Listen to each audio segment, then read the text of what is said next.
This is the Ielts listening test. You will hear a number of different recordings, and you will have to answer questions on what you hear. There will be time for you to read the instructions and questions, and you will have a chance to check your work. All the recordings will be played once only. The test is in 4 parts. At the end of the test, you will be given 10 minutes to transfer your answers to the answer sheet. Now turn to Part 1.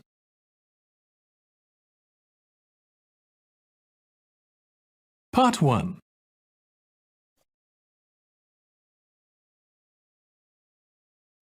You will hear a woman who has just moved into the area talking to a neighbour about problems she is having in her house. First, you have some time to look at questions 1 to 2.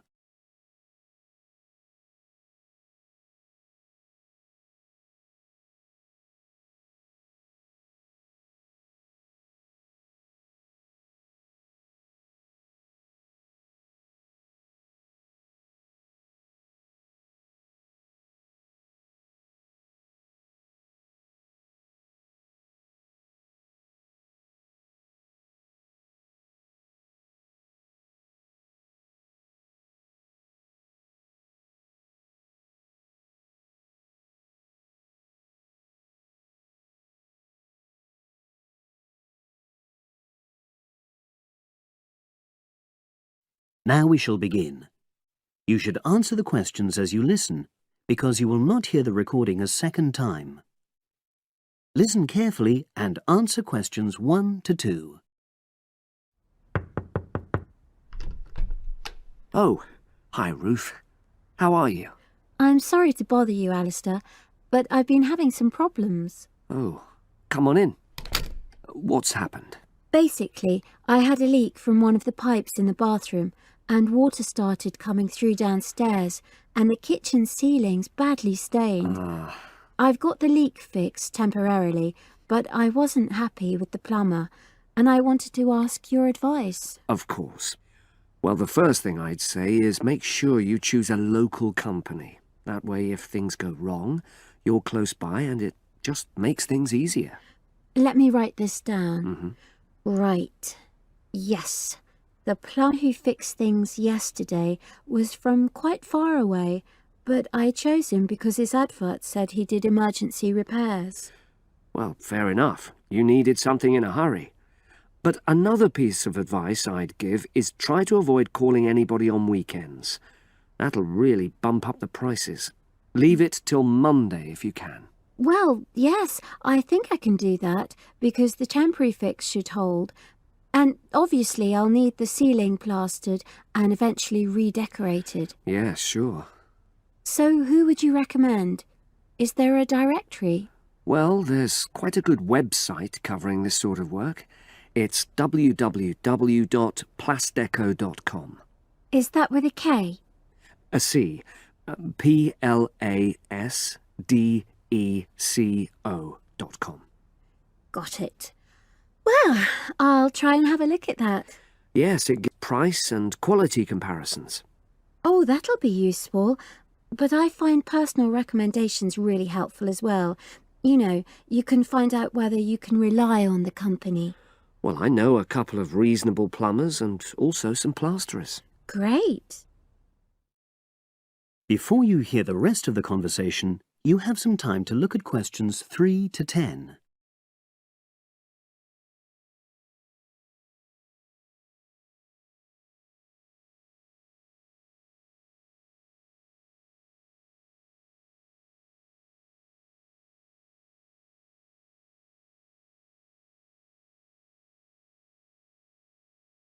Now listen and answer questions 3 to 10.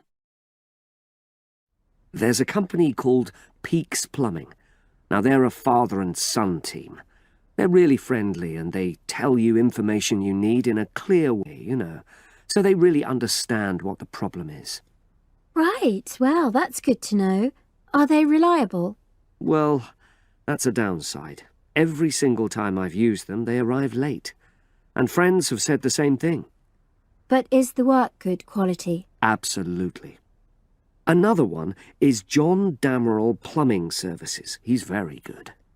How do you spell the surname? Damerol. Right, got that. And does he do high-quality work? Well, it's fine, you know, but I wouldn't say that was his main point. Basically, he comes out cheaper, you know, than other people. I sense there's a but. Is he unreliable? Oh, he comes when he says he's coming, but he's not very courteous, and he has the tendency to be messy, you know, so you have quite a bit of clearing up to. Okay. So it's up to you. They're both good workers, and they won't cheat you. Right. And you said you knew some plasterers? Yes, a company called Simonson Plasterers did our living room last year.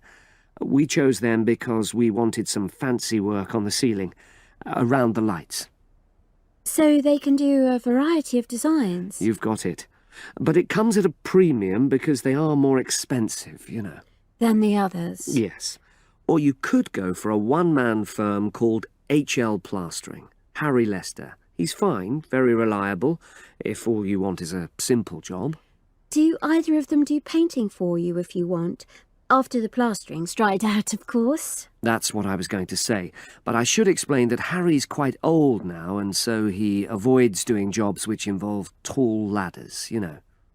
But my kitchen isn't too bad for that. I'd have to ask him if he's prepared to do it. Yeah, sure. So I'll start by looking at the website. All those companies are on there, with their phone numbers, etc. Thanks ever so much. You were such a... That is the end of part 1. You now have 1 minute to check your answers to part 1.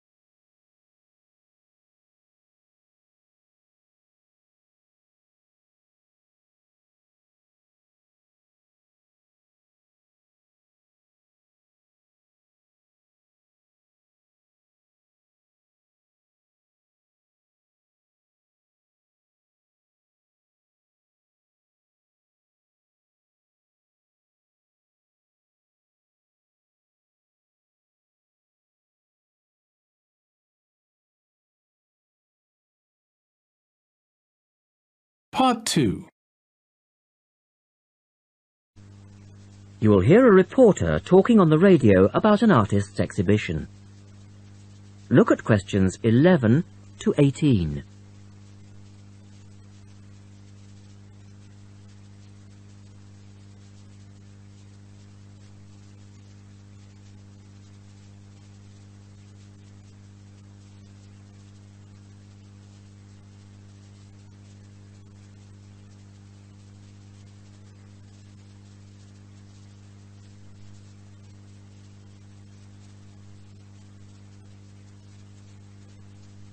As you listen to the first part of the talk, answer questions 11 to 18.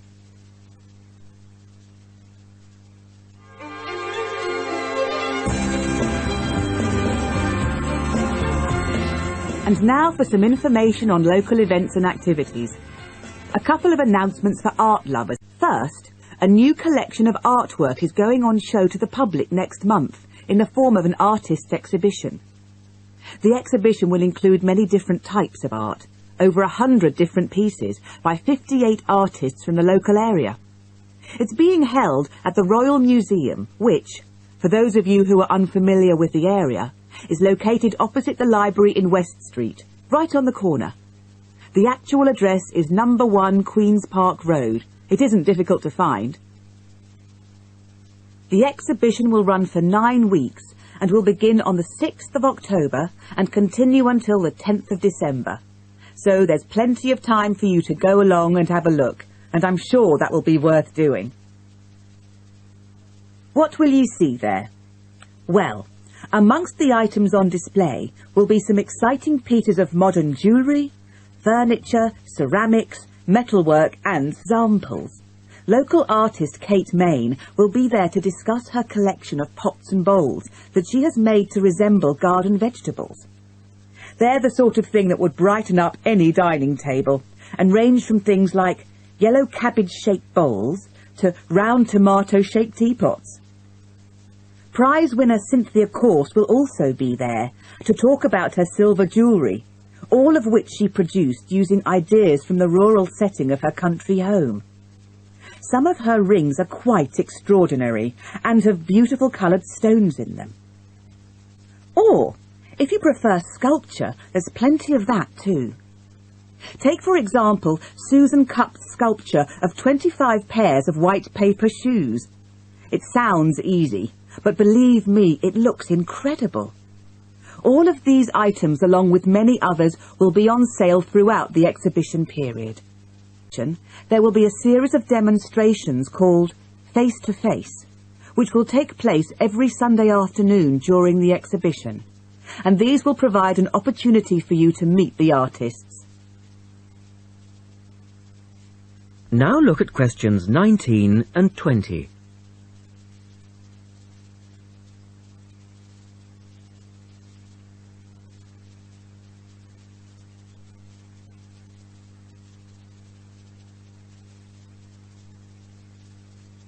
As the talk continues, answer questions 19 and 20. The second set of activities are for those who would prefer to indulge in some artwork themselves. The Artists' Conservatory are holding a series of courses over the autumn period. The courses cover all media and include subjects such as Chinese brush painting, pencil drawing. All the tutors are experienced artists. Course sizes are kept to a minimum of 15, and there will be plenty of individual assistance. All the sessions offer excellent value for money and the opportunity to relax in a delightful rural setting. Fees are very reasonable and include the use of an excellent studio and access to the art shop, which you will find sells everything from paper to CDs, and they also include the provision of all materials. For more information on dates, cost and availability, you should get in touch with the programme coordinator on 4592 839 584 or go direct to the website, which you will find. That is the end of part 2. You now have 30 seconds to check your answers to part 2.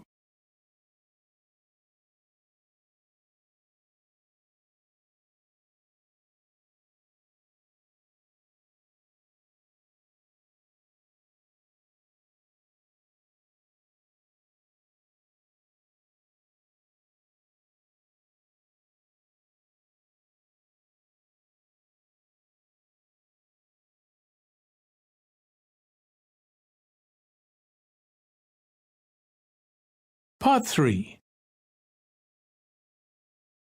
You will hear an interview with a wildlife specialist called Alison Sharp talking about bears. In the first part of the discussion, they are talking about the history of the bear. First, look at questions 21 to 23.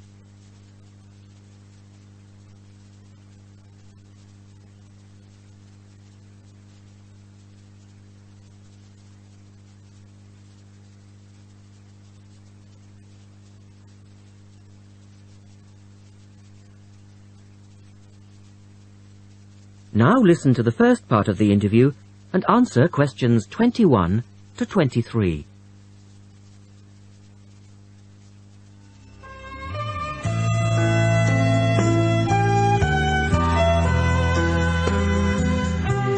Alison Sharp has spent much of her life researching bears, and in particular, bears.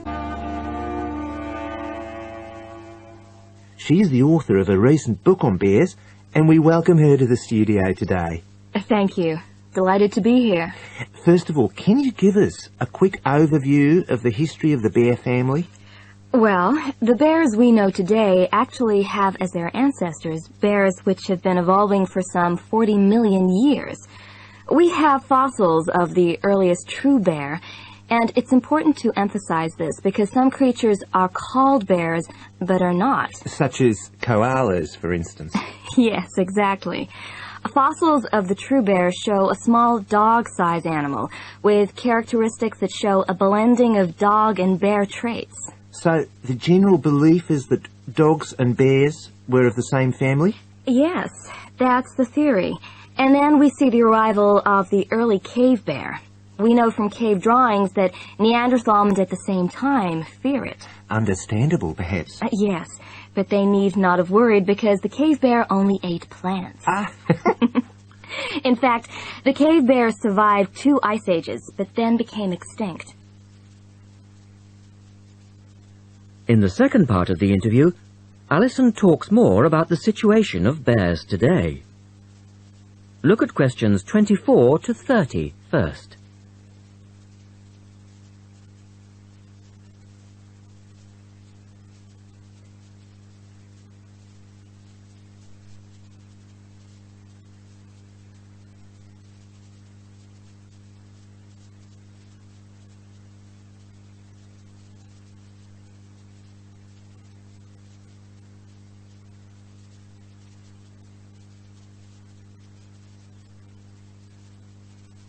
Listen carefully and answer questions.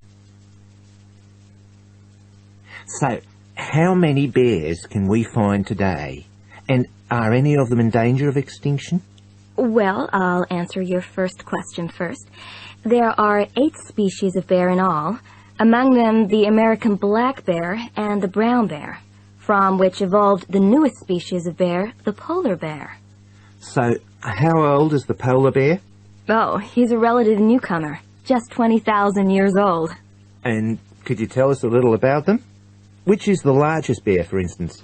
Well, the largest bear existing today is either the polar bear or the brown bear. Right. Don't we know? Well, it depends which criteria you use. The polar bear is the heaviest. The male weighs up to 1,500 pounds, but his narrow body actually makes him look smaller than the much more robust brown bear. So... Yes.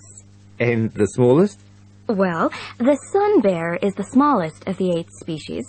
They only weigh between 60 and 145 pounds. That makes him a comparative junior. Yes.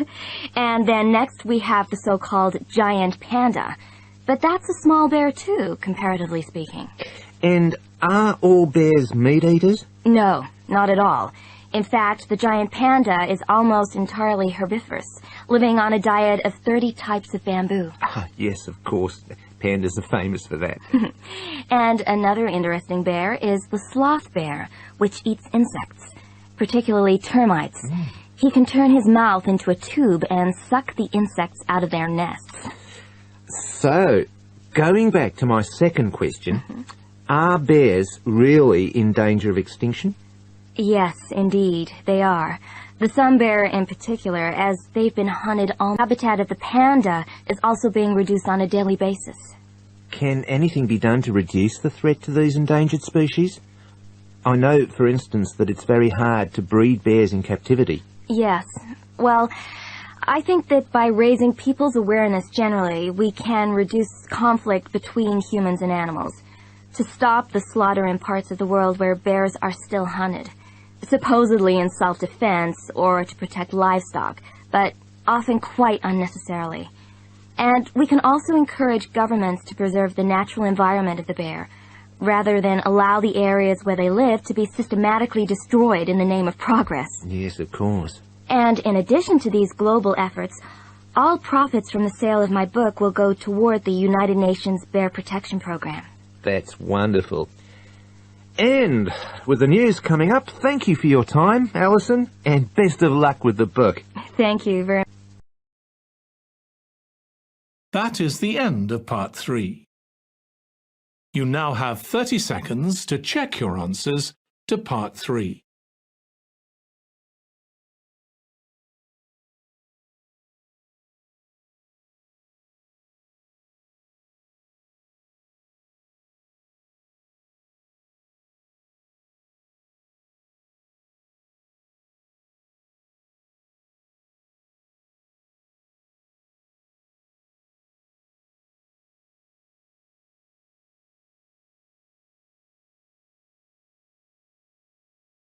Part 4.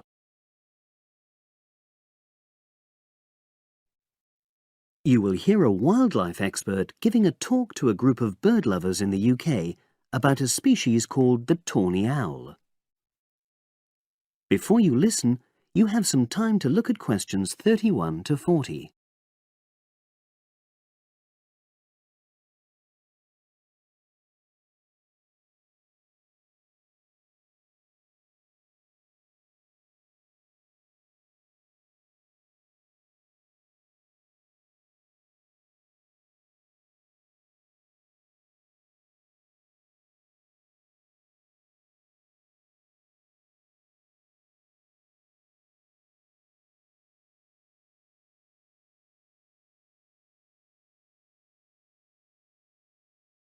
Now listen and answer questions 31 to 40.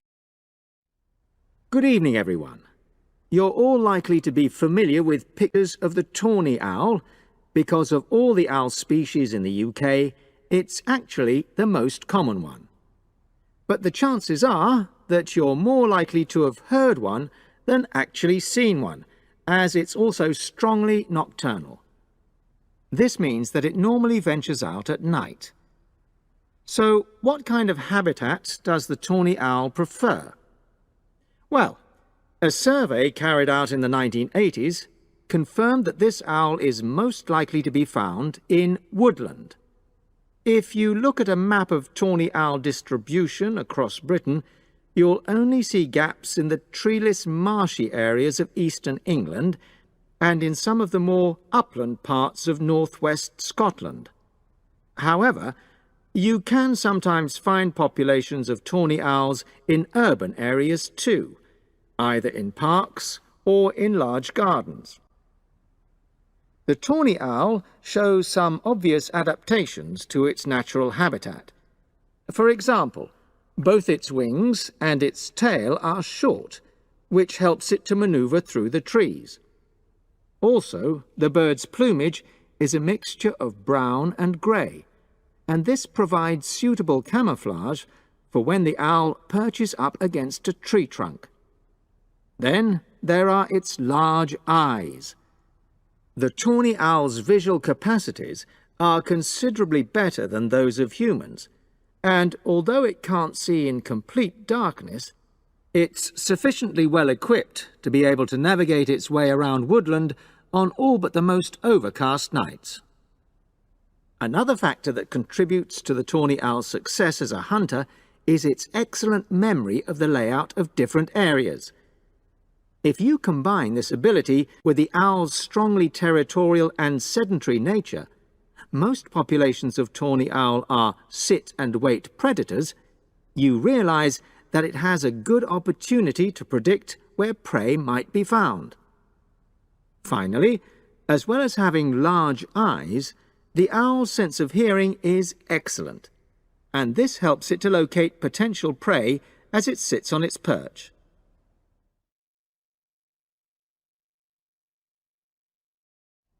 Turning now to the tawny owl's diet. Woodland tawny owls feed mainly on mammals, especially small ones, such as wood mice and bank voles. But they'll also take things like frogs or bats, or even fish, if they happen to be available. In urbanized landscapes, the owls seem to prey more on birds. So there are some differences there. Let's just look briefly now at survival rates in the tawny owl. Young tawny owls face a difficult time once they leave home, and 2 out of every 3 are likely to die within their first year. So, with such high mortality levels, it's a good job that established breeding pairs can produce young over a number of seasons and maximize their chances of passing their genes on to the next generation of owls. I've already mentioned the sedentary nature of the tawny owl, but it's not just adult tawny owls that are sedentary in their habits. Young birds, dispersing away from where they were born, rarely move far. The average distance is just 4 kilometres. There also appears to be some reluctance to cross large bodies of water, The owl is absent from many of the islands around our shores, with only occasional sightings in Ireland and the Isle of Wight off the south coast of England.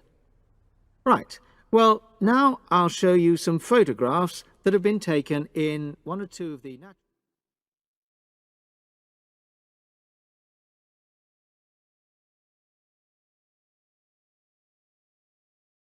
That is the end of Part 4. You now have 1 minute to check your answers to Part 4.